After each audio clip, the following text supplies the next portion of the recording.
buenos días, licenciado. Muy buenos días a toda la audiencia. Es un gusto, enorme gusto para mí dirigirme a las colegas y a todas aquellas personas que aman la lactancia, en el entendido que la lactancia como actividad humana nos ha permitido mantenernos hasta ahora y reviste gran importancia y va a seguir revistiendo gran importancia porque realmente la lactancia materna es dar amor, ¿no? Es dar vida. Entonces, voy a tener el gusto de compartir con ustedes el tema que ya he mencionado respecto a lo que es la promoción de la lactancia materna en el embarazo. Etapas del desarrollo de la mama, factores que interfieren en el inicio de la lactancia materna y cómo preparar a la madre para una lactancia materna a partir del embarazo. Respecto a la anatomía de la lactancia, para solamente mencionar que la anatomía de la lactancia ya desde hace muy poco se tiene bien claro cómo es. En 1840, un médico, Pasto, realizó una investigación tiñendo los lóbulos mamarios como para distinguirlos, y este tipo de estudio, este estudio de la anatomía de la mama se mantuvo hasta hace muy poco porque ha sido usado en la información, en la anatomía de la mama hasta el año 2005, en el que recién se intentó y se realizó una investigación un poco más exhaustiva que ha permitido que se vea y se vea la mama, se determine cómo realmente es, ¿no? Entonces, ahora sí ya se tienen mayores luces al respecto. Respecto a la anatomía de la mama, vamos a recorrer rápidamente para fundamentar cuál es la importancia de la anatomía de la mama y qué importancia reviste en la lactancia, referido a la gestante. Respecto a las referencias anatómicas en la mama, tenemos que la mama tiene una estructura que se divide en cuadrantes y es dividida así para trabajarla, para acudir o solucionar problemas de lactancia, y nos tomamos en cuenta esta división para tener referencia de en qué área de la mama tenemos que trabajar. Entonces, como ustedes ven, está dividido en 4 cuadros y hay una parte superior que es la cola de Spence, que también nos sirve de referencia para el trabajo. Respecto a la mama, a la vista anterior de la mama, podemos ver que se extiende desde la parte horizontal, desde el borde lateral del esternón, hacia la línea axilar media. Verticalmente, desde la segunda hasta la sexta costilla, especialmente y más centrada en la cuarta. El lecho de la mama tiene 2/3 partes de fascia que cubre el pectoral mayor y una tercera fascia que cubre el serrato anterior, ¿no? El borde inferolateral del pectoral mayor se proyecta hacia la fosa axilar axila y forma el proceso axilar o cola de Spence que hemos mencionado. Respecto al tejido glandular, es importante tener en cuenta cómo es la estructura de la mama y qué importancia, como les mencioné, reviste en la lactancia, ¿no? Hablando del ratio que se tiene en la mama, tenemos que hay una relación entre grasa y músculo que es importante resaltar. Una mujer que no es gestante tiene 2 veces más grasa que glándula, y una mujer que está gestando o está lactando tiene 2 veces más glándula que grasa. Eso va a permitir que haya producción láctea y se pueda, ¿no?, producir la lactancia como corresponde. Una cosa muy importante es resaltar que el 65% del tejido glandular de la mama, o sea, aquel que produce la leche, se encuentra a 3 centímetros de la base del pezón. Tomando en cuenta la base del pezón, a 3 centímetros aproximadamente se encuentra la mayor cantidad de tejido glandular. Y esta información es importante porque hay que tener en cuenta que es ahí a donde uno pretende llegar cuando tiene un agarre profundo, cuando el niño ejecuta un agarre profundo y cuando realizamos la extracción manual de leche. Pues es en esa extensión, en ese punto en el que estimulamos más para la extracción de leche. También el tejido graso se encuentra en 3 áreas, como ustedes pueden observar en la figura, en la región retromamaria, intraglandular y subcutánea. Entonces, la grasa varía entre 9 y 54% de la mama. Entonces, quiere decir que a más peso, a más cantidad de grasa corporal, mayor cantidad es de mayor tamaño la mama. O sea, no hay una relación bien directa. Respecto a la red ductal, que es muy importante de mencionar, quiero decir que se necesita conocerla porque cuando hacemos un agarre profundo, estimulamos los conductos secundarios, ¿no? Ustedes pueden ver ahí en la punta, en el pezón, que hay conductos principales. De ahí nacen conductos secundarios. Entonces, al hacer la extracción, al hacer la succión, el bebé estimula los conductos secundarios que a su vez, ¿no?, recolectan la leche de los conductos finos de la base de todo del tejido glandular. Entonces, la función principal de los conductos es la de transporte y no tiene un patrón, la distribución es errática alrededor de toda la mama, ¿no? Tenemos conductos pequeños, superficiales, que pueden comprimirse y estos también, al ser pequeños, cuando no hay un vaciamiento completo de la mama, cuando se tiene problemas de vaciamiento, lo más probable es que se obstruyan. Entonces, esa es una de las tantos problemas de lactancia que tenemos, ¿no? La obstrucción de conductos. Entonces, como ustedes ven, tenemos conductos lácteos principales que se encuentran en la mama. Estos tienen un diámetro de 2 milímetros, ¿no? Son superficiales y se ramifican cerca del pezón. En el conocimiento de la anatomía mamaria anteriormente, se creía que habían senos lactíferos, se creía que a más o menos 1 centímetro de la base del pezón, existían unas estructuras acá en esta zona, ¿no?, que retenían y colectaban la leche y que el niño al succionar jalaba de ahí, ¿no?, obtenía la leche de ahí y no es así, ¿no? Como ustedes han visto, la red ductal abarca toda la mama y todas las glándulas. Entonces, cuando hay un agarre superficial, el bebé saca la leche de estos conductos principales y saca muy poco. Y obviamente, pasado el tiempo, pasados los minutos, ya no obtiene más, porque el estímulo no se está dando donde corresponde. Respecto a la anatomía de la mama también, y resumiendo, está estructurada y compuesta por ligamentos de Cooper. Hay grasa retromamaria, hay grasa intraglandular, grasa subcutánea, hay tejido glandular, hay conductos, respecto a los conductos, hay conductos secundarios, principales.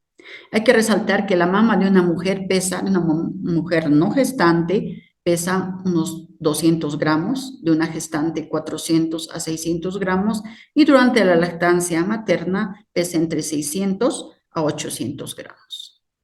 Eso va a depender de la etapa de la lactancia, porque en las primeras etapas, llámese entre primero y segundo mes, es cuanto más pesa porque se tiene plenitud mamaria hasta esa época.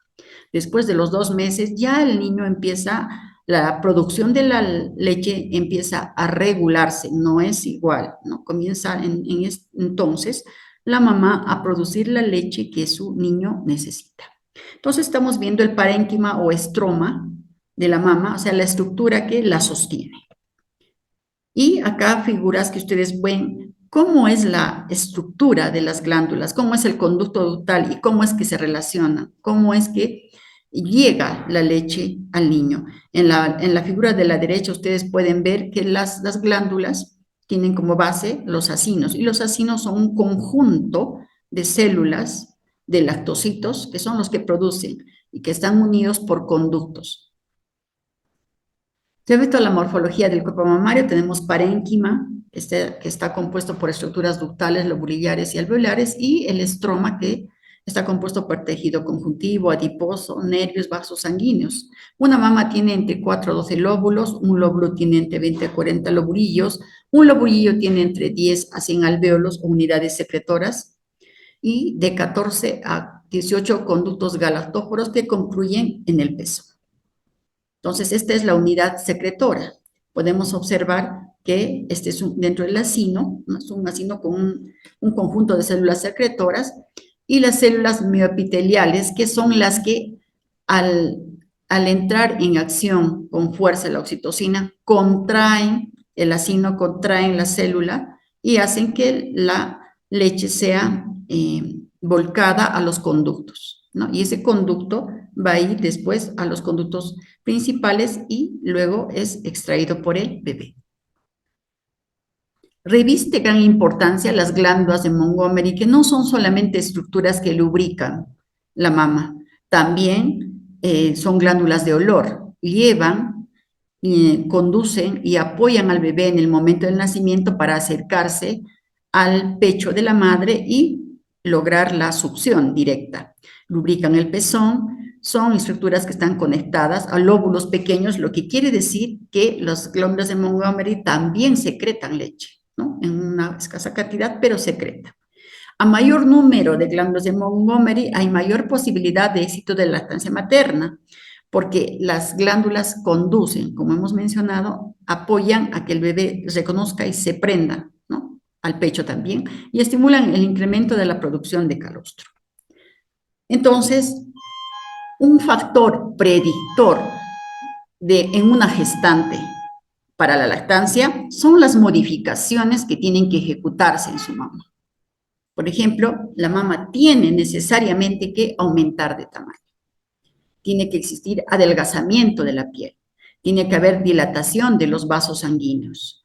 Tiene que haber un crecimiento de las glándulas areolares. Estas se van a teñir al igual que el pezón y van a aumentar, van a hacerse más prominentes. Esto por efecto de las hormonas que están presentes en el embarazo, como los estrógenos, la progesterona, el lactógeno placentario. También hay prolactina, también hay oxitocina en el embarazo. Entonces, eso fue respecto a lo que es la anatomía, como para que se entienda qué importancia reviste para la lactancia. Vamos a tocar el segundo punto que habla del desarrollo de la mama, etapas del desarrollo de la mama. La mama se desarrolla en 4 grandes etapas. Cuando nosotros somos embriones, empieza la primera etapa, que es la embriogénesis, que va desde las 4 a 6 semanas, ¿no? Cuando somos embriones y tenemos 4 a 6 semanas, ya desarrollamos estructuras que en un futuro van a ser mama. También tenemos la mamogénesis, que va desde el nacimiento hasta la telarquía, en el que hay, por efecto de las hormonas, ya empieza a desarrollarse el botón mamario, y esta etapa va hasta el segundo trimestre de gestación. La lactogénesis, que es una de las etapas más importantes dentro de la lactancia, va desde la semana 16 a 20, que es la lactogénesis 1, o sea, la madre ya produce calostro prenatal entre la semana 16 a 20, y eso va dentro de la lactogénesis 1, y la lactogénesis 2, que va desde el tercero hasta el 8º día, en el que ya hay la producción franca, es lo que denominamos la caída de la leche, y en días en los cuales la madre produce leche de transición. A partir del 9º día posparto, que es la etapa de la galactopoiesis, hasta la involución se produce leche madura, y luego posteriormente, 40 días después aproximadamente, en que ya no existe succión, esa mama empieza a involucionar. Entonces, como les había mencionado, respecto al desarrollo mamario, en la embriogénesis comienza la 4ª semana del desarrollo embrionario. Podemos observar que en el embrión hay 2 líneas, ¿no?, celestes, que son las líneas o pliegues mamarios, las líneas de la leche. En esas líneas, en un futuro, cuando la madre empieza la lactogénesis, ¿no?, empieza la etapa de producción láctea, va a producir leche. En esas líneas que van desde la axila, desde la cola de Spence hasta la ingle, incluso puede producirse o pueden desarrollarse pezones y glándulas mamarias. La naturaleza ha hecho que solo se desarrollen las de la parte superior, pero puede darse que alguna mama, especialmente las que están ubicadas en la cola de Spence, o sea, las que están debajo de la axila, puedan también ser secretantes, ¿no? Entonces, en la región de tórax, en el 4º espacio intercostal, las líneas de leche se desarrollan en una cresta que se convertirían luego en senos, y el resto involuciona. Alrededor de la cuarta semana del desarrollo fetal se forma una areola y un pezón que cubren un brote mamario compuesto de ductos mamarios primarios como estromas y fibros grandes. Los brotes secundarios se desarrollan y se bifurcan en túbulos que forman la base del sistema ductal, o sea, del sistema por donde se conduce la leche. Cada ducto, cada conducto, desemboca independientemente en el pezón. Entonces, a medida que vamos creciendo, vamos desarrollando también la mama. Y esto, respecto a la mamogénesis, ¿no? Vamos a ver que va desarrollando poco a poco a medida que va creciendo la mujer. El promedio de aparición del arca es de los 11.12 años, pero normalmente puede aparecer entre los 9 y los 13 años, ¿no? Empieza el crecimiento, el desarrollo franco de la mama. Aquí tiene gran importancia el estrógeno, ¿no? Inicialmente y después la progesterona, cuando los ovarios se vuelven funcionales, cuando ya la mujer está entrando a su madurez. Los corticosteroides y la tiroxina parecen tener algún papel en el desarrollo del seno. ¿Cuál es su papel? La de desarrollo de los conductos, ¿no? De la futura mama secretante. Entonces, estos ductos y brotes alveolares continúan desarrollándose durante la fase lútea, ¿no? En la menstruación bajo la influencia de la progesterona. Después se detiene un poco el crecimiento durante la menstruación. Entonces, podemos ver, sin embargo, que la mama, cuando va desarrollando, cuando nosotros tenemos nuestra menstruación, lo que pasa por el efecto de las hormonas es que nuestras glándulas, nuestros conductos proliferan. Y al terminar la influencia de la hormona, comienzan a involucionar, pero no involucionan del todo. La mama en realidad termina de crecer cuando la mujer entra o se produce el embarazo, ¿no? Y dice acá que el tejido conectivo de apoyo y el tejido grasoso protector se desarrollan también en esta etapa y la mayor parte del crecimiento se completa aproximadamente a los 20 años. Entonces también podemos ver aquí, ¿no? Cómo van evolucionando el tejido glandular en una mujer, ¿no? Cómo va desarrollando este tejido. Eh, Cuando nosotros nacemos, el tejido ductal o glandular es prácticamente nulo, como ustedes ven en la figura de la izquierda, ¿no? Entonces, no se puede ver un crecimiento franco hasta la edad de la pubertad, en que por efecto de las hormonas, estos tejidos glandulares ya se incrementan un poco. Cuando la mujer es una mujer no gestante, una mujer que todavía no ha tenido niños o no ha tenido efectos de hormonas en la gestación, ya estas glándulas se van a ramificar más y van a incrementarse de mayor forma. Cuando la mujer está en la gestación, como podemos ver, ya estas hormonas, por el efecto de las hormonas, del lactógeno placentario, del estrógeno, comienzan a desarrollarse y a proliferar en mayor cantidad y ya pueden ser productivas. Y en la lactancia tenemos ya una gran cantidad de tejido glandular secretante productivo, ¿no? Este tejido glandular secretante productivo, cuando la madre empieza a vuelve a ser MEP, ya no lacta, involuciona, pero no involuciona del todo. Razón por la cual cuando nosotros tenemos la oportunidad de atender una mamá que tiene muchos hijos, a diferencia de una mamá que es una mamá primípara, ¿sí?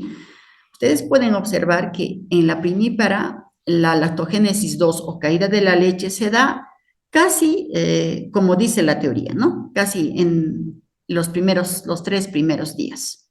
Y las secreciones como al principio, ¿no? Transparente, medio amarillenta, o sea, las características del calostro que conocemos, ¿no? Pero una madre que ya ha tenido varios hijos, esta lactogénesis 2 y las características del calostro son un tanto diferentes, porque ella tiene un tejido mamario lobular anterior. Entonces, esa madre puede que pueda tener calostro quizás hasta el segundo día y pasa más rápido a la lactogénesis 2 y a producir leche de transición. Entonces, por ello, la mayor dificultad es en los problemas de lactancia en las madres que son primíparas. Entonces, respecto al crecimiento mamario, tenemos que se va a desarrollar de manera isométrica en el crecimiento puerperal, alométrica cuando se trata del crecimiento en la pubertad y adolescencia, y se realizan entonces las modificaciones en el embarazo. La tercera etapa, la lactogénesis, que como les decía, la más importante, tiene influencia endocrina cuando es en la etapa de lactogénesis 1, o sea, desde la semana 16 a 20 hasta el nacimiento, unas horas después del nacimiento. Está influenciada por factor endocrino, por las hormonas, y a partir de la lactogénesis 2 o caída de la leche en adelante, ya tiene un efecto autocrino, o sea, ya se desarrolla o se secreta por estímulo, ¿no? Respecto a la lactogénesis 1 o diferenciación secretoria, que es así como se llama a la etapa en la que se produce la leche de manera franca, tenemos que las células epiteliales mamarias se diferencian en lactocitos, o sea, las células en nuestra glándula que eran epiteliales por efecto de las hormonas del lactógeno presentario, del estrógeno, durante el embarazo se convierten o se desarrollan y comienzan a ser lactocitos, a ser células productoras de leche. El lactógeno placentario hace que los conductos alveolares proliferen y crezcan, y la prolactina estimula el desarrollo funcional, o sea, hace que ese tejido empiece a producir, a disponerse a producir leche. Y la progesterona inhibe el inicio de la secreción copiosa de la leche, porque de no ser así, si decimos que a la semana 16 y 20 ya la madre produce calostro prenatal, si no hubiera este efecto de la progesterona, se produciría ya, ¿no? Secreción mamaria. Entonces, este es un así, ¿no? Con las estructuras que ya habíamos mencionado, con los tipos de conductos, ¿sí? Y respecto a la acción del estrógeno y la progesterona, tenemos que el estrógeno estimula la proliferación de conductos, como mencionamos, y la progesterona estimula el crecimiento de los alvéolos. Entonces, acá tenemos cada una de estas estructuras tiene su efecto en los diferentes tejidos, lóbulos, tejido conectivo, grasa, ¿no? Y la progesterona de igual forma. Entonces, como vemos, el seno empieza a funcionar como glándula productora de leche ya. Ya se cuenta con calostro prenatal entre la semana 16 a 20, lo que muchas veces va a permitir que en una situación de una madre que va a tener una cesárea programada, se pueda favorecer que se realice la extracción de calostro prenatal, como en la figura, para favorecer el inicio de la lactancia con leche extraída de su madre a los niños, lo que a veces no pasa. Pasa que en las clínicas, en muchas clínicas, felizmente ya en muy pocas, o sea, ya está la idea o el trabajo con lo que es la lactancia en las clínicas está cambiando, ya se puede evitar darle fórmula, ¿no? Y podemos favorecer darle el calostro prenatal extraído de su madre al bebé. Esta etapa comprende desde el posparto hasta el segundo día en que la mama secreta calostro. La lactogénesis 2 o bajada de la leche es la producción abundante de leche bajo control endocrino, ¿no? De las hormonas, y comienza a dominar el autocrino, o sea, aquel que se produce por estímulo, y es cuando la prolactina empieza a funcionar de mejor forma. Entonces, entre las 30 a 40 horas posparto, los niveles de progesterona caen. Recordemos que hay varias hormonas que protegen el embarazo, progesterona, estrógeno, también está el lactógeno placentario, está la oxitocina y en un nivel bajo, controlado, la prolactina. Al producirse el parto, las hormonas caen, algunas ya para siempre, otras como la progesterona caen definitivamente entre las 30 a 40 horas y la prolactina empieza a subir. La oxitocina es la hormona que más rápidamente vuelve a producirse, tiene un pico máximo entre los 20 y 40 minutos posparto. De ahí la importancia del contacto piel a piel.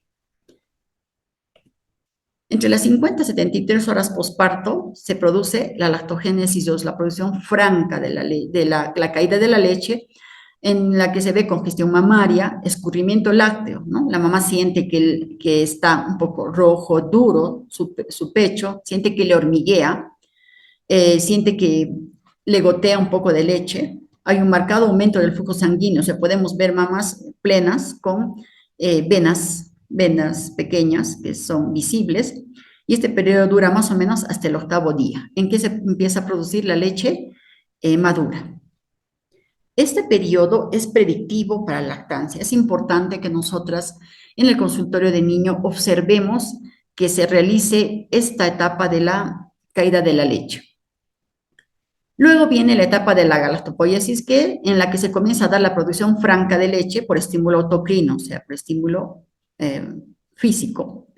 Dependen del ambiente hormonal en el plasma materno, como de la remoción de la secreción láctea de la mama. O sea, a más succión, a más producción.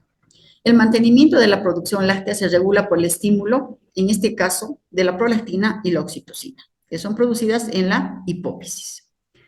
Este periodo se inicia desde el 9º día posparto aproximadamente hasta la involución de la mama, en la que la lactancia establecida después de los 30 días posparto ya favorece una lactancia corriente, ¿no? Normal. Cuando se ha balanceado entonces la retroalimentación entre los requerimientos del lactante y la producción de leche, es que ya podemos decir que la lactancia se ha establecido.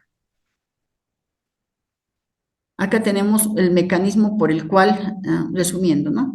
Se produce la secreción láctea, la prolactina y la oxitocina son producidas por la estructura de la hipófisis, ¿no? La oxitocina por la parte posterior de la hipófisis o neurohipófisis y la prolactina por la parte anterior, que es la adenohipófisis. Entonces, en el mecanismo de la función de la succión se necesita que haya se estimule la secreción por la adenohipófisis, se produce entonces la prolactina hace que se estimulen los alvéolos mamarios y secrete leche. Por otro lado, la oxitocina, ¿no? Al ser estimulada la hipófisis, la neurohipófisis, se produce oxitocina. Esta, a su vez, estimula que los alvéolos mamarios secreten leche y empuja la acción de la oxitocina. El trabajo es que estimula las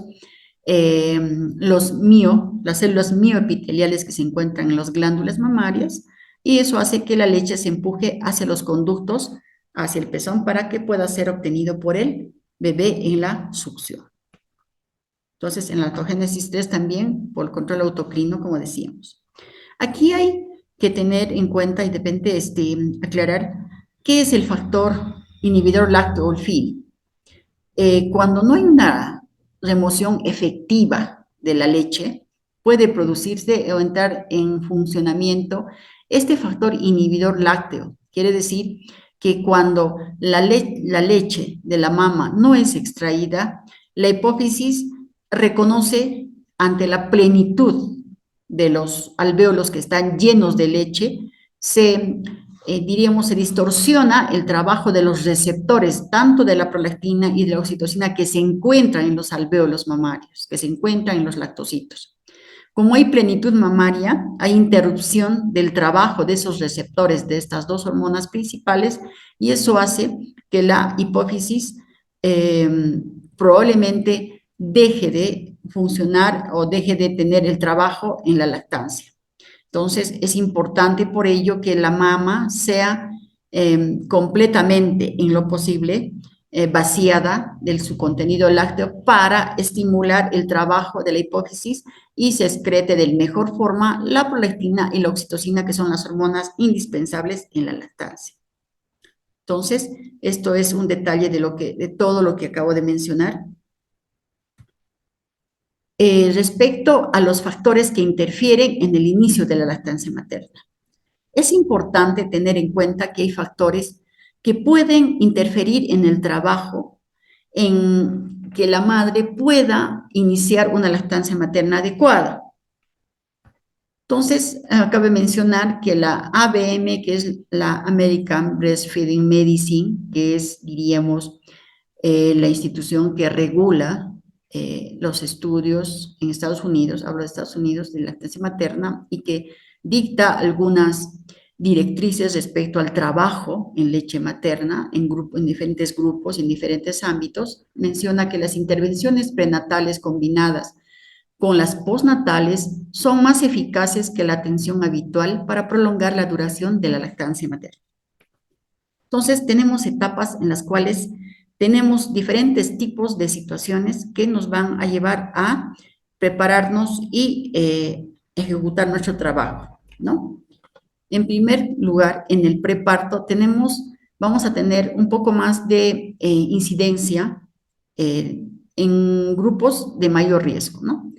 ¿Qué grupos? En este caso, grupos de madres adolescentes, primerizas, que tengan problemas emocionales y también en madres que sean añosas.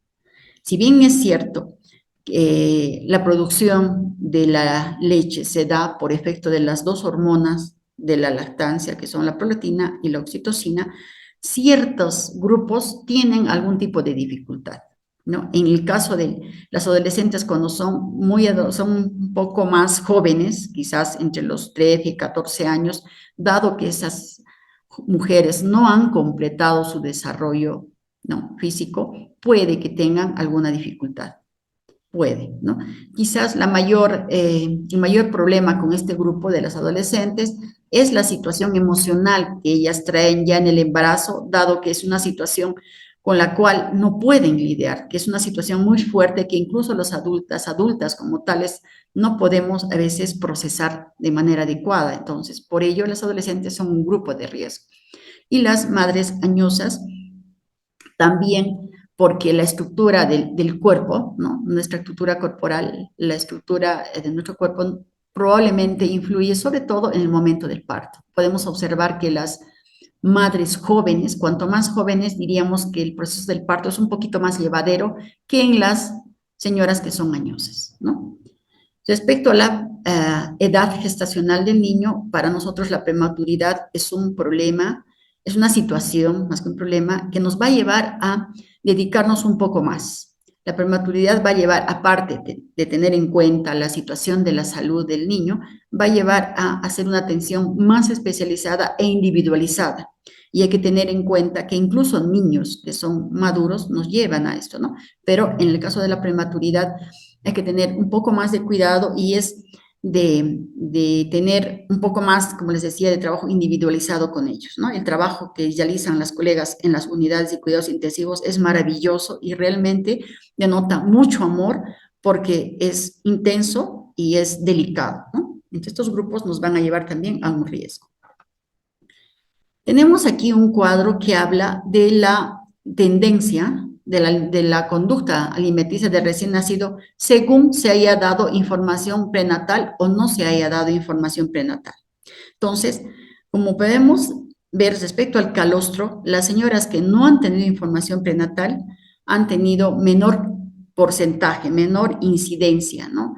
De mayor incidencia en que las madres puedan acceder y dar el calostro a sus niños, ¿no? Y también respecto a la lactancia materna en la primera hora de vida o dentro de las 2 horas, ¿no? Igual, esta información es muy importante. Entonces, la educación sobre lactancia a las madres en el embarazo puede favorecer o desfavorecer estos índices. En el intraparto, tenemos que tener en cuenta que el amamantamiento en la primera hora favorece el éxito de la lactancia. El contacto piel a piel es una situación que nosotros tenemos que definitivamente fomentar porque tiene gran influencia en el inicio exitoso de la lactancia materna. Nosotros tenemos aquí que, por ejemplo, Rigar y Alat dice que hay mayor posibilidad del buen agarre en el pecho cuando hay contacto piel a piel en el tiempo que se requiere. Hay también mayor potencial de producción láctea, porque como les mencioné, la oxitocina, que es una hormona, la hormona tímida, le decimos, inicia el retorno con fuerza en la primera hora de vida, dentro de los primeros 30 minutos en adelante. De ahí que su importancia para la lactancia, ¿no? Y hay mayor duración y exclusividad de la lactancia a mayor tiempo también de contacto piel a piel. Entonces, acá también hay una relación, un cuadro que habla de la relación del contacto piel a piel y el agarre al pecho, ¿no? De aspecto a si ha habido contacto precoz o el contacto ha sido interrumpido. Entonces, podemos observar que a mayor contacto precoz, ¿no?, hay mayor duración de la lactancia. Cuando este ha sido interrumpido, también el buen agarre no se da, porque hay una situación que hay que tomar en cuenta. El recién nacido que se prende por primera vez de una forma, así va a intentar prenderse al pecho posteriormente. Esto lo denominamos impronta. Impronta que es, diríamos, un vínculo que se relaciona en una primera relación, en un primer contacto con algo o con una situación. Entonces, como les repito, si nosotros en el contacto piel a piel favorecemos que el bebé tenga un buen agarre después del contacto piel a piel, verificamos que ese niño tenga un buen agarre al pecho, lo más probable que posteriormente no tengamos ningún problema con la lactancia. Eh, Cosa que no pasa cuando dejamos, ¿no? Después del contacto piel a piel la dejamos a la mamá y a veces no la observamos, ¿no? Y eso nos va a traer algún problema. Entonces, respecto también al contacto precoz y la lactancia materna exclusiva, como vemos aquí, cuando hay contacto piel a piel por 2 horas, y acá estamos hablando de 2 horas, hay una mayor posibilidad de que haya una lactancia materna exclusiva a los 6 meses, ¿no? Y el cuidado usual y el alojamiento conjunto también tienen relación con ello. Entonces, también acá hay otro cuadro que habla del volumen de la leche en los recién nacidos con muy bajo peso al nacer, que han tenido contacto piel a piel, a los cuales se les ha hecho extracción, ¿no? Y vemos que a mayor contacto piel a piel, hay mayor posibilidad de volumen de leche extraída, porque aquí probablemente el efecto de la oxitocina ha sido el adecuado. Entonces, respecto al uso de la oxitocina exógena, este es en realidad un tema importante de tomar en cuenta. La oxitocina exógena es aquella que es aplicada en el trabajo de parto, sea cuando las señoras obstetras realizan la acentuación o los ginecólogos realizan la inducción al parto, que no es precisamente un efecto leve el que tiene, ¿no?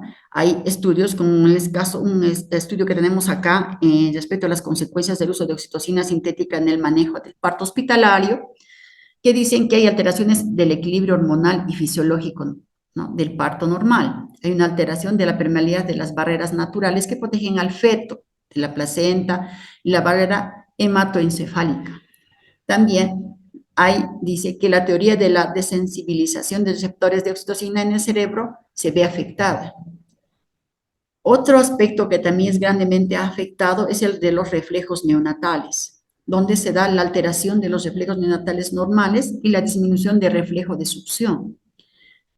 ¿En qué se basa el efecto de la oxitocina exógena y su efecto, diríamos, muy nocivo en el inicio de la lactancia materna y la interrupción del contacto piel a piel?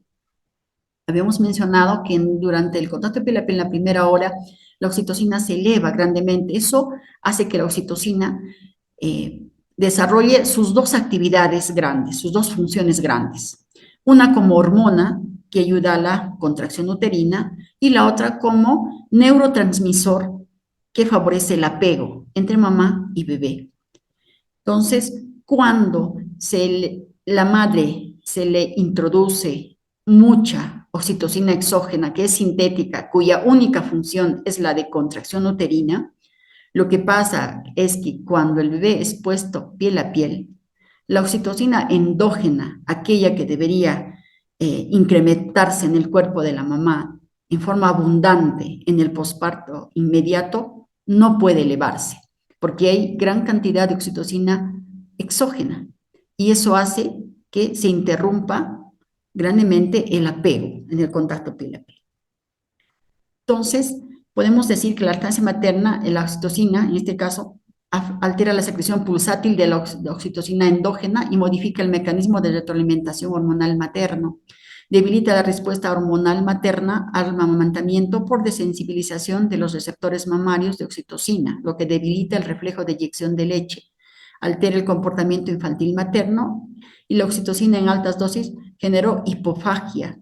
Las tasas de lactancia materna exclusiva a los 3 meses tienden a disminuir conforme a la dosis de oxitocina administrada aumentaba. Estos son los resultados de ese estudio que habíamos mencionado. Entonces, también menciona que puede desencadenar el autismo, el trastorno bipolar, que se incrementa en casi 2 veces en la media, en alteraciones neuroendocrinas o desórdenes en el desarrollo neuropsicológico y en el apego y conducta materno-filial. O sea, anula la impronta que les había mencionado. Otras situaciones que pueden ayudarnos o pueden decirnos que podemos tener alguna dificultad en el inicio adecuado de la lactancia materna es la cesárea, en la que muchas veces, cada vez menos, como había mencionado felizmente, no se realiza el contacto piel a piel. El bebé es acercado a la madre, le hacen ver los genitales del bebé para ver si es niño o niña. A veces le dicen, le dan un besito, están con la mamá a veces 5 minutos y luego se lo llevan, supuestamente para permitir que la madre se recupere. Pero hay que tomar en cuenta que ahora la mayoría de las cesáreas es con anestesia epidural, o sea, no, la madre no pierde la conciencia. Entonces ella tranquilamente podría tener contacto piel a piel con su niño el tiempo que se necesite.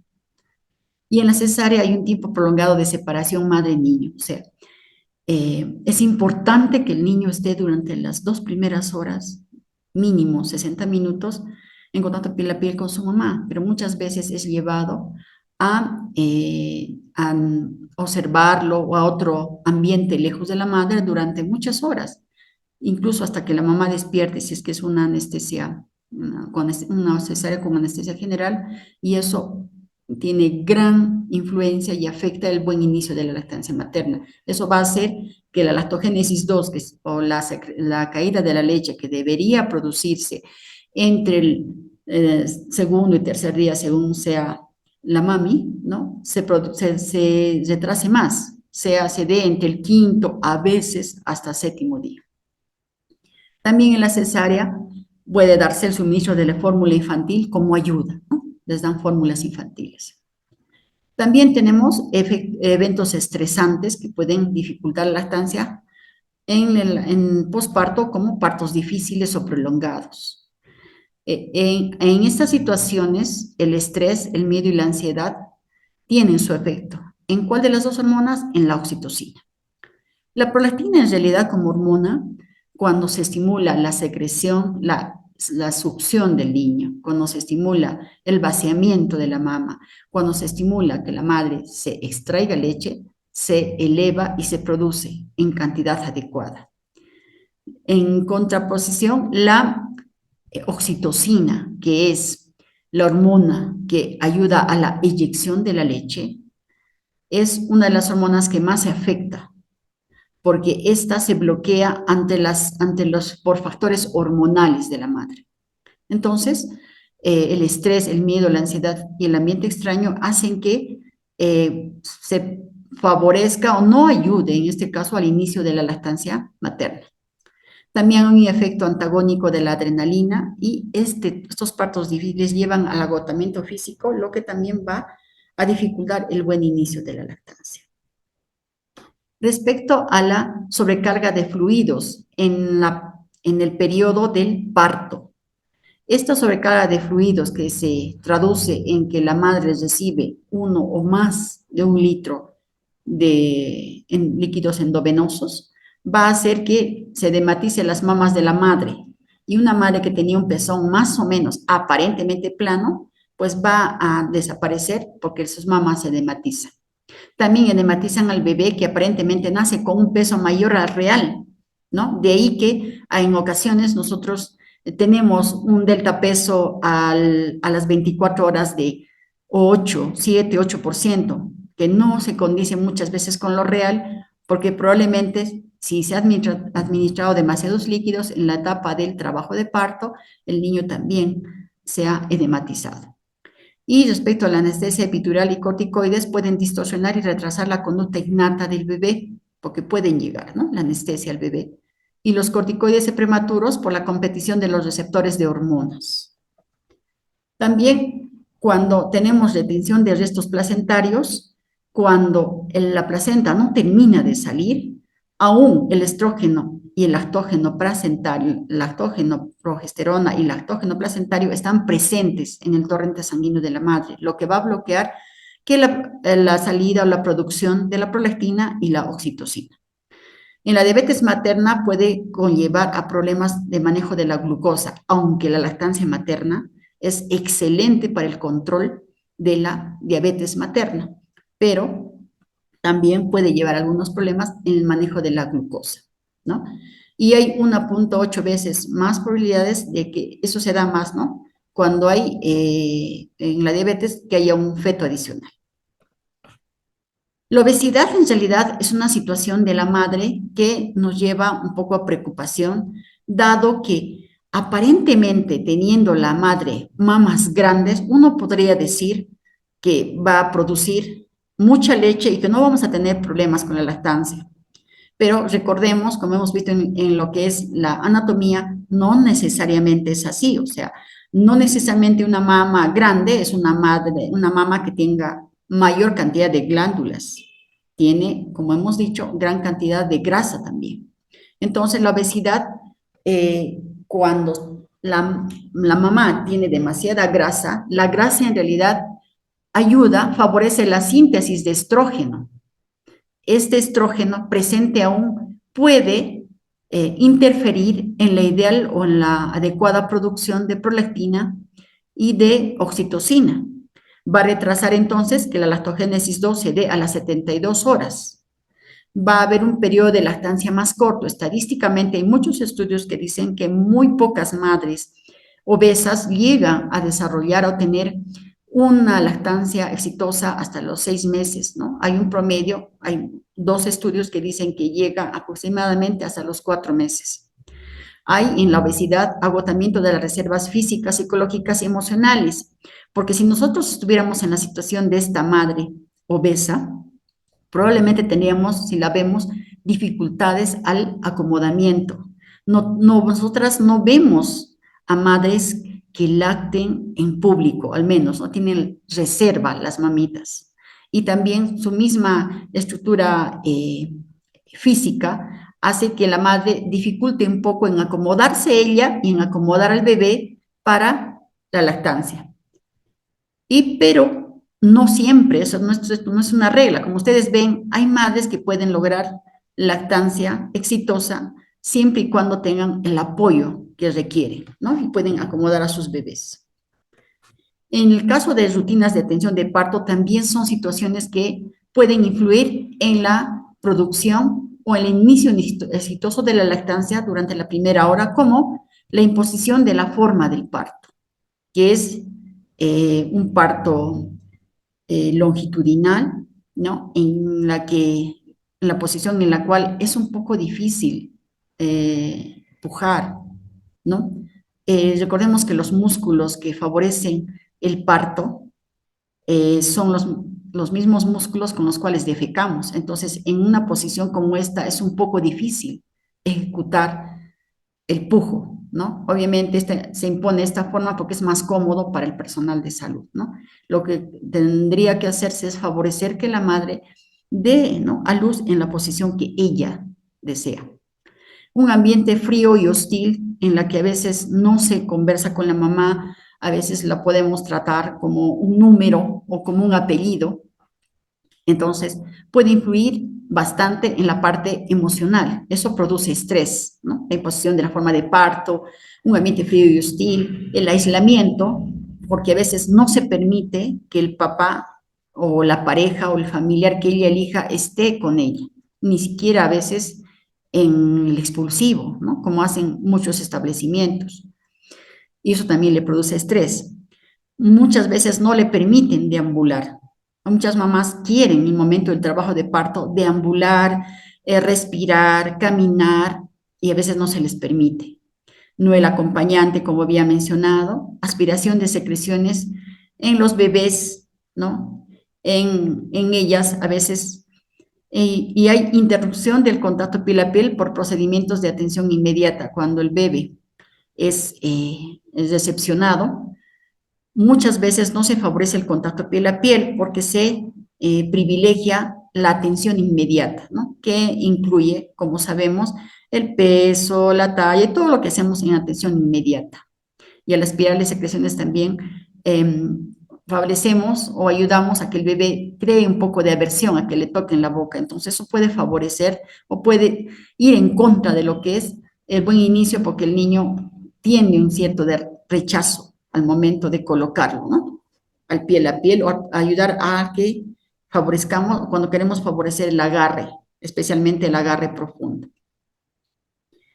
Y en el posparto, ¿no? Sí hay desconocimiento de la lactancia, de la técnica de la lactancia. Es importante que la madre ya venga desde sus controles prenatales conociendo la técnica de lactancia, que es sabiendo qué es la posición, sabiendo qué es el agarre, sabiendo qué es la succión, que es la técnica que se debe también, que debe dominar también el personal de salud.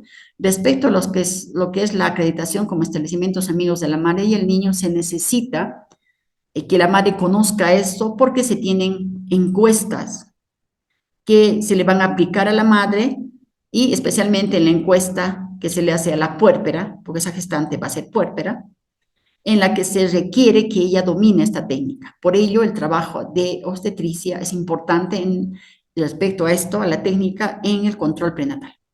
También se tiene en esta etapa postnatal desconocimiento de la lactancia materna a demanda, que es la de favorecer el amamantamiento a las primeras señales de querer amamantado de recién nacido. Entonces, la mayoría, el común de las personas creen que hay que atenderlo al bebé o hay que ofrecerle el pecho cuando llora. Y cuando llora ya es una etapa tardía, ¿no? Una etapa tardía en la cual va a dificultar el agarre porque un niño que llora, que ya lloró por hambre, es un niño desorganizado, el cual no va a ser difícil ser atendido o va a ser difícil ponerlo a succión directa al pecho. Y otro problema son las mamadas cortas, que se producen cuando la madre, por desconocimiento también, lacta al bebé muy abrigado. Y cuando lo lacta muy abrigado, probablemente la lactancia, la succión se dé muy poco tiempo. Y como sabemos, la mama, para que secrete, para que tenga una secreción franca, cuando tiene contenido, ¿no? Cuando está ya listo para lactar, cuando tiene contenido lácteo, necesita que se estimulen aproximadamente con succiones cortas,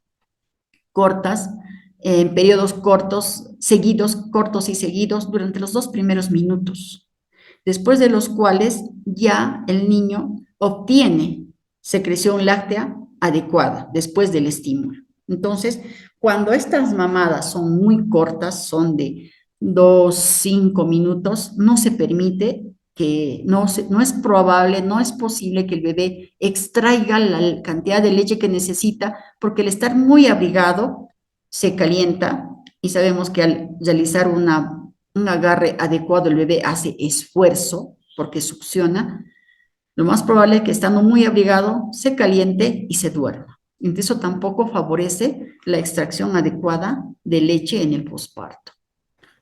Otra situación que va a desfavorecer el inicio de la buena lactancia materna en el posparto va a ser la incurgitación mamaria, que se da eminentemente porque no hay extracción adecuada de leche. ¿Y por qué no hay extracción adecuada de leche? Porque no hay una buena técnica de agarre al pecho del bebé. Y también porque muchas veces las madres consideran que tienen que lactar con horario. Y eso también va a favorecer la incurgitación mamaria.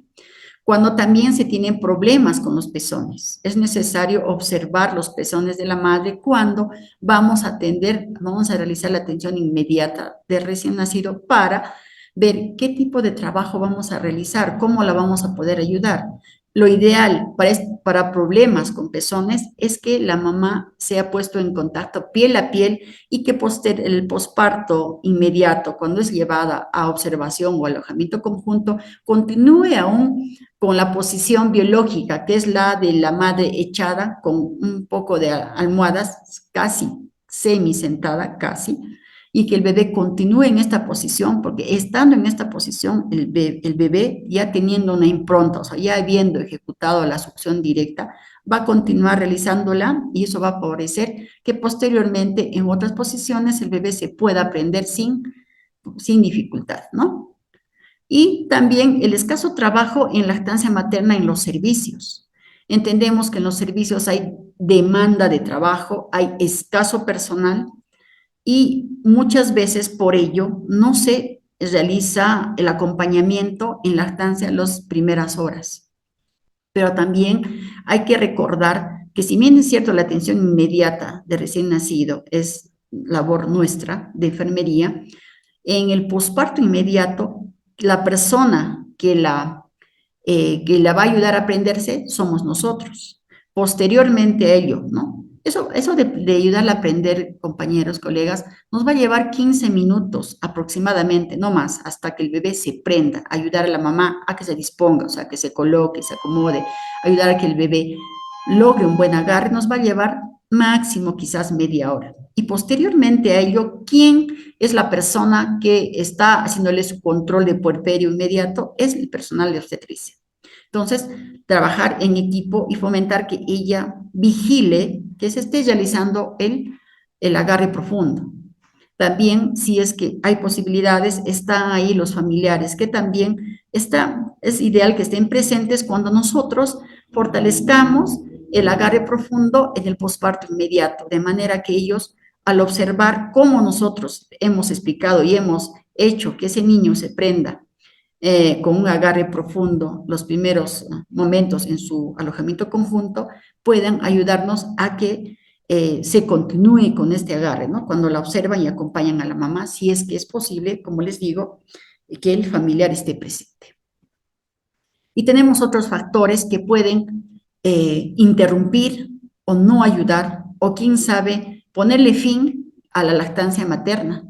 En este caso es el uso de los biberones y tetinas, que tienen un efecto no solamente en la producción láctea, porque por cada onza de fórmula infantil que el niño recibe es una onza menos que la madre produce.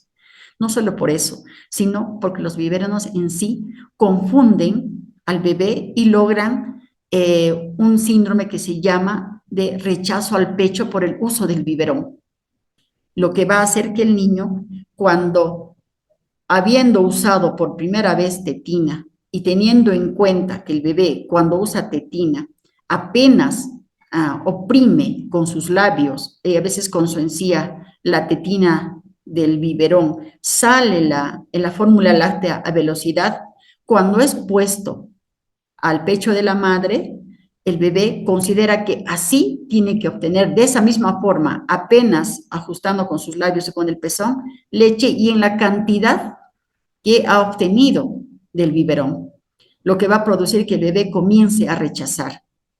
Este es el origen de muchas situaciones en las que la madre, por desesperación, por desconocimiento, no le quede alternativa y elija usar fórmula infantil y en biberón.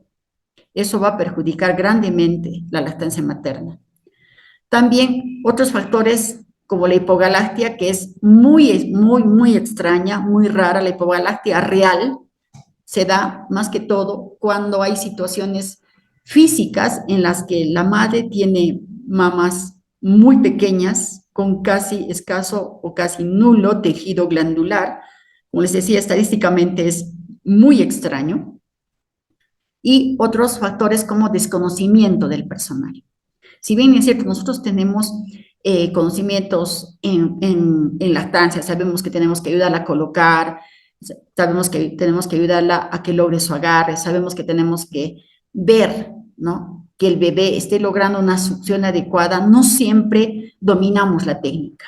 Y es acá que instamos a las colegas a en buscar un poquito más y practicar y dominar un poco más esta técnica básica de lactancia, que en realidad es la base de la lactancia. O sea, dominar la técnica incluye saber cómo colocar al bebé al pecho, en este caso, cómo ponerlo, cómo posicionarlo al bebé al pecho y dominar las diferentes formas, las diferentes posiciones para favorecer la lactancia según el tipo de la madre, según sea una mamá que tenía un parto normal o cesareada, según sea una mamá que sea, sea obeso, tenga problemas, ¿no? Que tenga algún tipo de lesión, según sea una mamá que tenga, por ejemplo, que haya tenido prótesis mamaria, etcétera, etcétera. Que sepamos cómo la mamá, ayudarla a aconsejarla, cómo se va a acomodar ella, cómo se va a disponer para lactar, a tener en cuenta cómo es que tenemos que hacer para que ese bebé logre un agarre profundo, ¿no? Hay técnicas, hay formas, y eso es lo único que tenemos que hacer, porque el 95% de los problemas de lactancia que se tienen en los primeros días son porque la madre no domina la técnica de lactancia, especialmente el agarre, que es de los 3 factores, de las 3 actividades, la más, o sea, la más importante de la técnica, ¿no? Un buen agarre va a solucionar todos los problemas, va a evitar, en todo caso, la mayor cantidad de problemas en lactancia con los que nosotros nos enfrentamos en el trabajo. Eso fue con relación a los factores que interfieren en el inicio de la lactancia materna, y vamos a dar rápidamente, porque ya se nos está ganando la hora, cómo preparar a la madre para la lactancia materna. ¿Qué tenemos que hacer? Entrenarla en la técnica básica de lactancia materna, que va a incluir la disposición, o sea, cómo la mamá se va a acomodar para lactar. Ayudarla a que se siente, a que logre una posición en la que esté cómoda, en la que no fuerce una posición agachada, por ejemplo, en la que la espalda esté recta o no le cause molestia. Si es posible, y si podemos acercarle una banquita cuando está en una silla, o cuando, por ejemplo, la madre puede estar sentada al borde de la cama, utilizando una banquita puede ayudarla a acomodar mejor a su bebé. Recordemos que es ideal que en un recién nacido, y hablamos de recién nacido, lacte o logre una succión continua entre 15, 20 minutos, y si es posible más. Y esto lo va a lograr teniendo un bebé sin frazada y sin gorrita.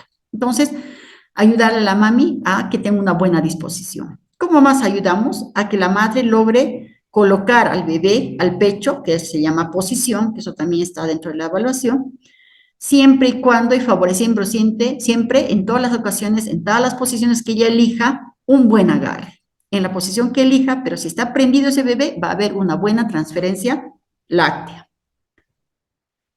También es ideal que la madre sepa cómo lograr que su bebé se prenda al pecho de forma efectiva, o sea, que tenga un agarre correcto.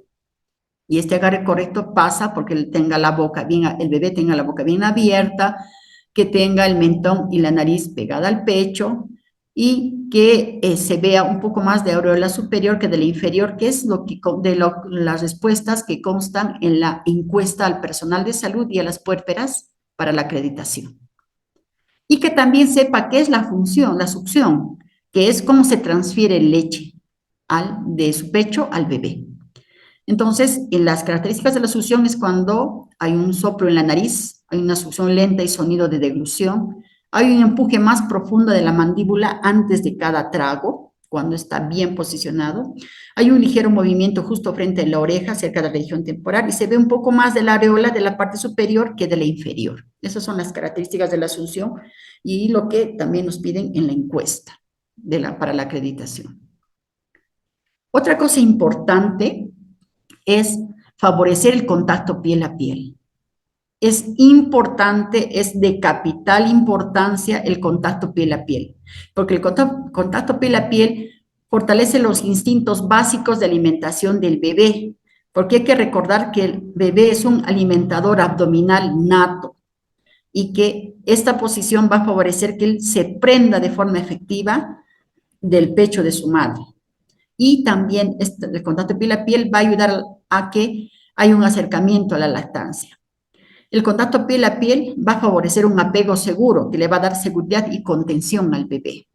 Va a ayudar a la liberación de oxitocina, que, como sabemos, ayuda en su función de hormona a la involución uterina, al incremento de la temperatura de la madre y de las mamas en un grado más, ¿no? El pecho de la madre, si nosotros tomáramos una fotografía de efecto Kirlian, veríamos que en el pecho de la madre, desde los primeros 20 minutos aproximadamente, hay un grado más de temperatura ahí, en esa zona del pecho. Y la liberación de oxitocina también ayuda a la liberación de la leche por el efecto de las contracciones de las células mioepiteliales de las glándulas. Y también el contacto piel a piel va a ayudar a que mamá y bebé se reconozcan. Va a ayudar a activar los reflejos de lactancia, a que el bebé se prenda al pecho de forma natural y mejore el agarre. Y también, por último, es importante ayudar a la madre a conocer la importancia del corte oportuno del cordón. Una madre que desde el control prenatal sabe que tiene que cortar el cordón umbilical que la separa, que le va a separar de su bebé entre los primeros 3 minutos, va a exigirlo. Ella lo va a pedir. Entonces, sabemos que los beneficios de corte de tarillo de cordón pasan por incrementar los niveles de hierro, que van a favorecer y evitar la anemia, ¿no? Aumenta el nivel de hemoglobina de la sangre del niño, hay menor riesgo de la necesidad de transfusiones sanguíneas y hay un menor riesgo de hemorragias cerebrales del bebé. Entonces, esto con respecto a lo que es la promoción de la lactancia.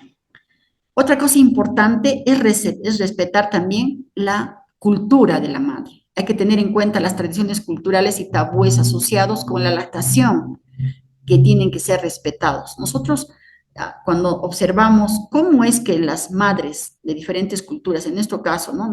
nuestras compañeras, nuestros hermanos del campo, tienen algunas costumbres que nosotros en realidad más que anular, tendríamos que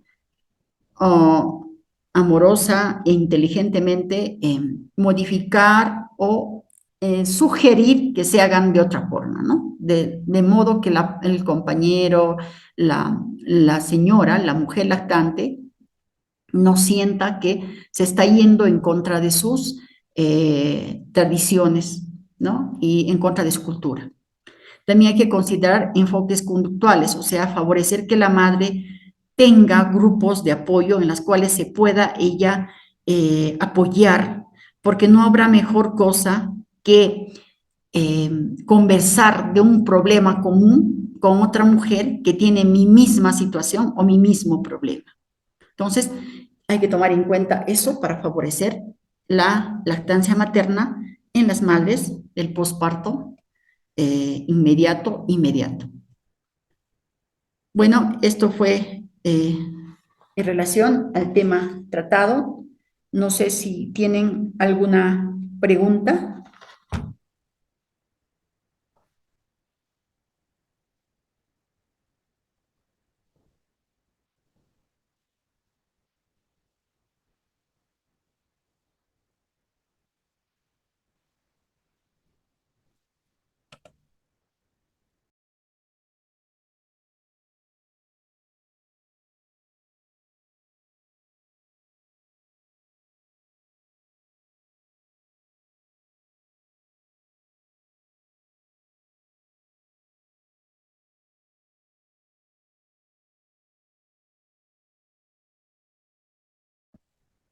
A todos los asistentes les recordamos que estamos en el tercer curso nacional Lactancia Materna. En este momento, la licenciada Katia Salcedo Zúñiga está preparando su exposición para continuar con el tema preparación de mama y autoconfianza.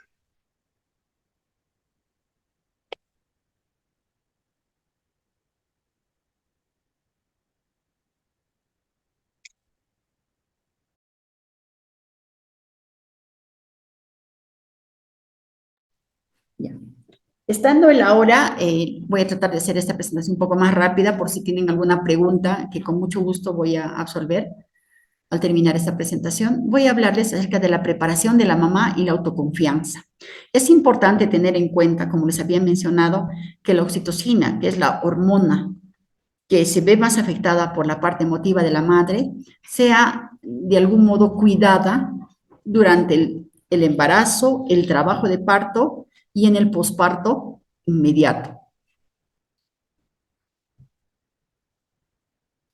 Entonces, vamos a tener en cuenta qué se tiene que hacer y cómo tenemos que preparar a la mamá y a su autoconfianza. Vamos a continuar. ¿Y cuáles son las situaciones que tenemos que desarrollar o favorecer para que la madre tenga una autoconfianza adecuada y pueda desenvolverse en su etapa de lactancia con efectividad, ¿no? Primero, observando la salud emocional de la madre. Segundo, reforzando su autoconfianza en su capacidad para amamantar. Tercero, empoderando a la gestante en sus derechos maternos. Informarle sobre los riesgos del uso de fórmulas infantiles y biberones. Que reconozca esa mamá la trascendencia de la lactancia materna para la vida futura de la madre y el niño. Y entrenar a la gestante en técnica de lactancia. Entonces, eso vamos a desarrollarlo de forma individual. Primero, observando la salud emocional de la madre. Nos preguntamos entonces, ¿se preparan los pechos de la madre para amamantar? Hace mucho tiempo que no, ¿verdad? Lo que sí tenemos que preparar en la gestación no es la parte física, sino es la mente y el corazón de la madre. No habrá mejor situación en que una madre vaya confiada y tenga autoconfianza, sepa que es capaz de lograr una lactancia, que ella puede lograr y su amor de madre la va a guiar a ello. Entonces, respecto a lo que es la lactancia y la autoconfianza de la madre, se va a basar fundamentalmente en el conocimiento que ella tenga. Cuando una persona es llevada o se enfrenta a una situación fuerte como la que es el parto, donde sabemos que el dolor es absolutamente grande, que la va a llevar muchas veces a trastocar, ¿no? Su forma incluso de comportarse, su forma de reaccionar. Sería mucho mejor si la madre conoce a qué se enfrenta y que lo conozca con la anticipación del caso. De ahí que se resalta la importancia del trabajo de las señoras obstetras en su consultorio, ¿no? Para favorecer la lactancia materna. Entonces, hay que tener en cuenta y que se realizan cambios emocionales durante el embarazo. ¿Estos cambios en el embarazo son normales? Sí, son normales, porque están sujetas el trabajo de un cóctel hormonal, en este caso al trabajo del estrógeno, la progesterona, del lactógeno placentario, de la oxitocina, de la prolactina, ¿no? Que son las principales porque hay otras hormonas más. Pero este mismo cóctel hormonal que favorecen que este cambio emocional, diríamos, sea normal, también pueden llevar a que la madre tenga otro tipo de respuesta, porque no todas las personas reaccionamos de la misma forma a una situación determinada, controversial, ¿sí? No todos reaccionamos igual, algunas más, algunas menos. Eso puede llevar a que la madre en algún momento pueda desarrollar ansiedad y depresión. En esta etapa también hay que tomar en cuenta que hay una disminución de la personalidad racional, o sea, la madre está sujeta al trabajo, perdón, claro, al efecto del cóctel hormonal. Entonces, su personalidad ya diríamos se puede ver trastocada. De ahí que las madres cuando están gestando son muy lábiles, ¿no? Emocionalmente, muy sensibles. Muchas lloran por todo y por nada. No todas, obviamente, pero eso va a depender de cada persona, como les menciono. Y también a la intensificación de la parte emocional que puede llevar a que la madre tenga mal humor, mayor irritabilidad, falta de concentración, despistes y olvidos, sentimientos de inseguridad y tristeza, ansiedad, miedo y preocupación, mayor estrés ante situaciones laborales y sociales. Entonces, tomemos en cuenta que el 25% de las embarazadas experimenta algún tipo de malestar psíquico significativo, esto dependiendo de cada persona. De ahí que la gran importancia del trabajo en el fortalecimiento de la confianza de la mamá. El estrés materno puede afectar directamente al feto y al recién nacido con impacto sobre su desarrollo físico, cognitivo y emocional que puede perdurar en el tiempo. Por lo tanto, hay que proporcionar el apoyo necesario para que se fortalezcan sus recursos maternos y sus capacidades y adaptarse mejor a estos desafíos. Otra actividad que tenemos que hacer para la autoconfianza es reforzar, valiendo la repetición, reforzar su autoconfianza en su capacidad para amamantar. Le repito, la mamá tiene que conocer a qué se enfrenta. Entonces, en el control prenatal, tienen la persona que hace el control prenatal tiene que decirle que sus pezones y sus pechos son perfectos para amamantar. Si se presentan anomalías de riesgo, ¿no? En este caso, ¿no? Que tenga un pezón aparentemente plano, porque los planos son pocos también, les menciono, les comento. Si tiene un pezón aparentemente plano, o plano, o invertido, o umbilicado, no mencionarle que no podrá amamantar. No habrá peor cosa que hablarle y decirle a una madre, mirar sus pechos, ¿no? Y decirle, ay señora, no, no va a poder lactar. Ese es un comentario lapidario. Podríamos decir que se constituye en el fin de la lactancia, un comentario de esa naturaleza. Entonces, lo que tenemos que decirle es que está bien y que vamos a estar ahí para ayudarla si lo necesita. Que se tiene que hacer una valoración de cualquier afección médica o física que pueda afectar la capacidad de la madre para amamantar a su hijo, cualquier otra enfermedad que pudiera afectarla y que quizás la madre pudiera tener la voluntad de hacerlo, pero por la afección médica que tiene probablemente no. De ahí importante el control prenatal, el control médico en el control prenatal. Explicarle que los resultados de sus exámenes médicos, ¿a qué se refiere? Porque a veces les tomamos exámenes, se les toma exámenes y no se les explica cuál es el resultado, qué significa. Eso también es importante para que ella sepa cómo tiene que cuidarse en su autocuidado y en cómo tiene que alimentarse, cómo tiene que desarrollar su vida, ¿no? Diaria.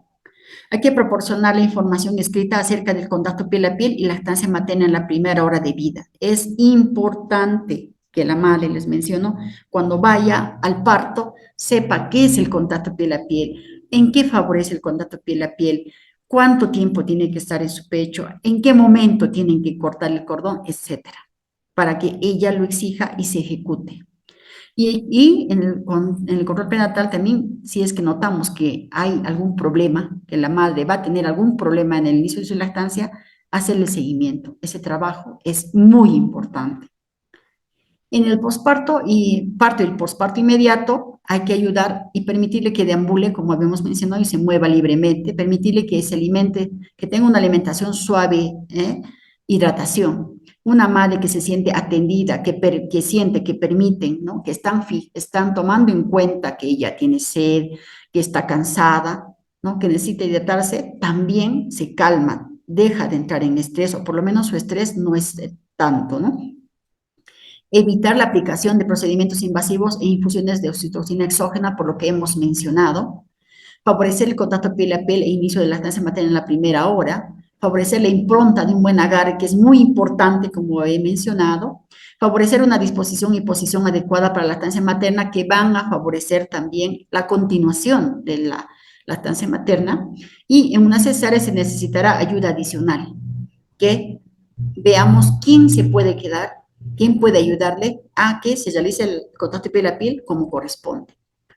En el alojamiento conjunto hay que reiterarle la información de la lactancia materna, porque hay que recordar que en el posparto inmediato la madre no está precisamente con todo, con la disposición completa como para entender e internalizar la información que nosotros le damos.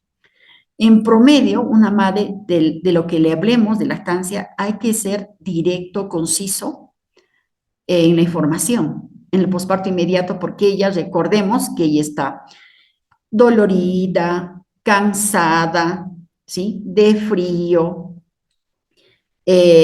inicia por primera vez, es una primeriza, inicia por primera vez la lactancia y para ello es todo novedoso. Entonces, la información, si es abundante, no la va a recepcionar. Hay que reiterar la información en lactancia, básicamente en la técnica básica y en el agarre. Hay que entrenarla en la técnica de posición de lactancia materna, posición, agarre y succión, fomentar y entrenar a la madre en lactancia materna a demanda, o sea, a las señales que el bebé o la bebé o el bebé den de querer ser amamantado. A monitorizar y evaluar su lactancia materna cada 8 a 12 horas, dice la American Breastfeeding Medicine. ¿Para qué? Para corregir y fomentar nuestro apoyo, porque podemos haberle entrenado o ayudado a aprenderse en los primeros momentos, pero puede que las horas, ella por su misma situación, puede que lo haya olvidado o no lo está haciendo como le hemos indicado. Entonces hay que estar constantemente viendo cómo lo está haciendo. Realizar una evaluación formal de cada pareja hijo, en este caso de cada diada, ¿no? Incluida una observación directa de la lactancia materna, con algunas escalas o con la información que tengamos. En el alta hay que proporcionar la información escrita acerca de la lactancia materna y signos de alarma, que es muy importante. Aplicar la escala LASH, que es una escala norteamericana que evalúa la lactancia materna y que se encuentra, para los que estamos en la red norte, en la historia clínica de neonatología. Entonces, lo ideal es que la madre sea dada de alta con una escala de LASH adecuada, entre 9 y 10, ¿no? Porque es una escala que es muy parecida a la escala de Apgar, que mide de 0 a 2 y tiene 5 ítems de medición. Que todos los lactantes con lactancia materna exclusiva deben ser revisados a los 3 a 5 días o a las 48-72 horas siguientes al alta para evaluar el bienestar del lactante y ver si se ha establecido de forma satisfactoria la lactancia materna. Referirla a grupos de apoyo de pares, referirla a una consulta con un experto de lactancia si es necesaria en situaciones como cuando la madre solicita, cuando la madre tiene una ansiedad, porque no es lo mismo eh, entrenar, tratar o ayudar a una madre que está muy ansiosa como a una que no lo está, ¿no?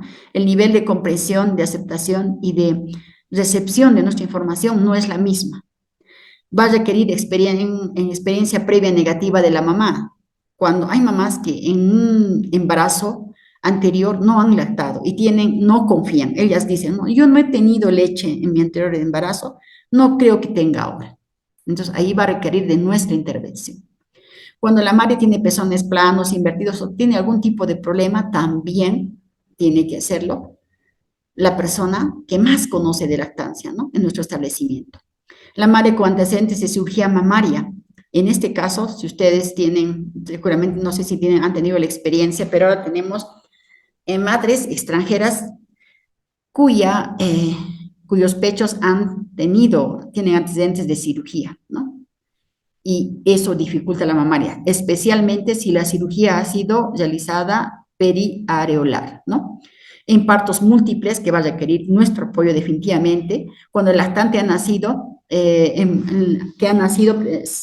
forma pretérmino, es un niño pretérmino, cuando el lactante presenta una anomalía congénita, cuando hay un proceso médico materno o del lactante o de la mamá que nos va a llevar a que se posponga, ¿no? De alguna forma la lactancia.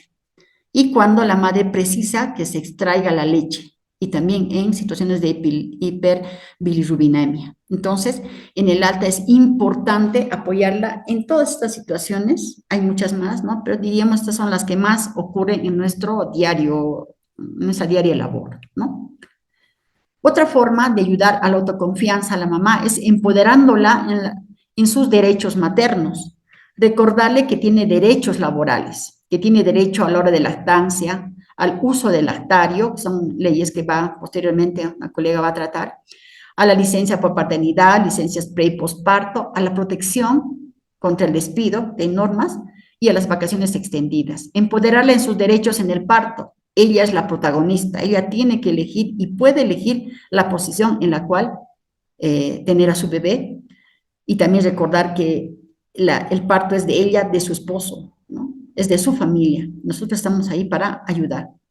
También derecho a que escoja su compañía, a parir del modo que quiera, etc. Empoderarla en los derechos a la hora sagrada, o sea, al contacto piel a piel. Que sepa que este contacto debe durar por lo menos 60 minutos, no 5 minutos. Explicarle el proceso correcto y cuán importante es este contacto piel a piel. Empoderarla en el derecho al alojamiento conjunto, que 24 horas al día, 24/7, no permita que la aparten de su bebé. Nosotros en este caso podemos hacer todos los procedimientos que queramos hacerla en lo posible ahí en la cama, en el lugar del alojamiento conjunto de la mamá, ¿no? Y obviamente que no la separen para darle suplementos, ¿no? Sin necesidad. Y también empoderarle en el derecho al apoyo de su familia. Sería ideal que incluso en el contacto prenatal, en el control prenatal, ya se haya detectado si esa madre va a necesitar apoyo, porque nosotros podemos ayudarla, entrenarla, informarle apoyarla mientras está con nosotros, pero eso se va a ver diluido cuando la madre se vaya a su casa y no tenga apoyo de su familia que permita que todo lo que ha aprendido con nosotros lo lleve a cabo. Y obviamente eso puede interferir en la lactancia. También podemos ayudarla informándole sobre los riesgos del uso de fórmulas infantiles y biberones, que reconozca que la publicidad que tienen las fórmulas infantiles, que para comentarles, después de la industria de las armas, que es la más poderosa del mundo, es la segunda más poderosa, la industria de las fórmulas infantiles. Entonces, esa industria, teniendo tanto poder adquisitivo, tanta capacidad de marketing, de influir en las personas, pueden ejecutar publicidad oculta que pueden confundir a las mamás. Decirle que la mamita sepa que la publicidad en redes sociales y medios de comunicación exageran los beneficios de las fórmulas infantiles y ocultan los graves riesgos de la alimentación artificial, como el rechazo al pecho, reducción de la producción de leche en la madre o los riesgos para ambos, con obesidad, cáncer, diabetes, asma, alergia, trastorno de espectro autista y la déficit de atención. También que la mamá reconozca la trascendencia de la lactancia materna para la vida futura de la madre y del niño, que entienda que la lactancia materna no se puede reemplazar por ninguna fórmula.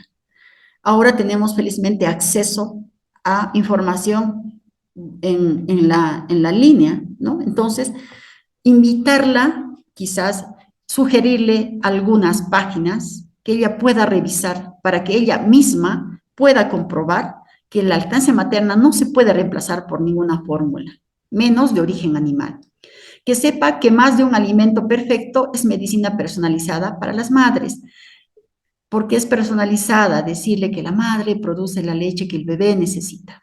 Cada madre produce la leche que su bebé necesita. Que la leche materna potencia la inteligencia de ambos a mayor cantidad de años que la madre ha lactado, ¿no? Si ha tenido uno o varios hijos, hay la posibilidad de que incremente su coeficiente intelectual, ella como madre, y que a 2 años o más que el niño tenga lactancia materna, incrementa también su coeficiente intelectual.